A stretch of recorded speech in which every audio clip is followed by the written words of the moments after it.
Today, it's a hit single, a hit tour, and a hit video. Barbara Howard talked with one pop star well acquainted with present-day success, Duran Duran's John Taylor.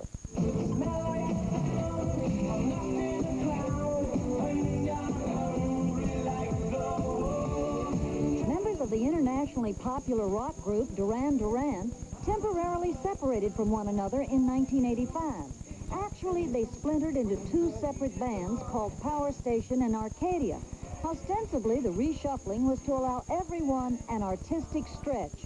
And bass guitarist John Taylor stretched himself right into a big solo hit with I Do What I Do, the theme he wrote and sang for the movie 9.5 Weeks. Do you feel the way you wanted to feel? Are you happy now? Nothing fantasize. 6 months ago, if I thought that, there was going to be a John Taylor record on the market, I wouldn't have believed it. I didn't have any intentions of that happening. I mean, I'm not really competing for the throne by doing this record. I have no desire to go out on stage, center, and pick up the microphone.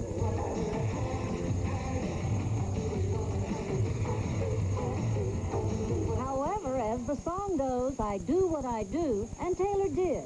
His theme from 9.5 Weeks not only made the charts, but did so well it outlasted the movie, which almost didn't survive the number of weeks in its title.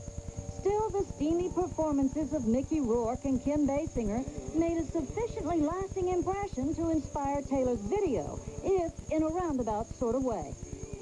I've seen the film so many times, I'm getting so bored with it. I started to watch the audience. They was in one of these small screening rooms.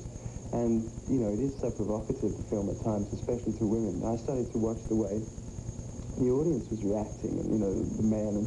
And it was actually quite an entertainment in itself, of watching the people and the way they reacted to it. How was it to do a song without the support of Duran Duran? Was it like riding a bicycle without the training wheels? After doing the Power Station in Duran and doing like 2 years of big bands, working with a lot of musicians, it was nice to do something that was all at our fingertips. I didn't feel I had to prove any level of independence to anybody but myself, really, and I feel I've done that. So now it's back to the old drawing board as Duran Duran tune up again in unison for a new album scheduled for recording in June. Despite his successful burst of independence, Taylor feels there's a certain comfort in running with the pack. I'm looking forward to working with them again. I mean, Duran Duran has always been a fairly volatile situation because we have a very unnerving hierarchy in that we're all massive egomaniacs. 6 months ago, I was telling people, no, I'm not, I don't know whether I'm interested. But, I'm really excited about it. The success of Duran Duran was so big and so fast. Did you have trouble handling the fame? I certainly feel a lot better having taken a breath. You spend 5 years on the road in a pop group like that, and you get your backside wiped for you, you get everything done. And it's you lose all reality. Fortune. Have you been smart enough with your money so that you can afford to do what you want to do? Well, it's all relative, isn't it? I mean, if I wanted to go back to Birmingham and, go live with my mum and dad again, I would never have to work again, but the lifestyle I quite enjoy now. There seems much more to do now. It seems much more can be achieved. An achiever he is, especially considering he's only 25 years old. And the vagabond lifestyle does indeed suit him, allowing him to go the distance and volunteer his talents, promoting the cause of Amnesty International.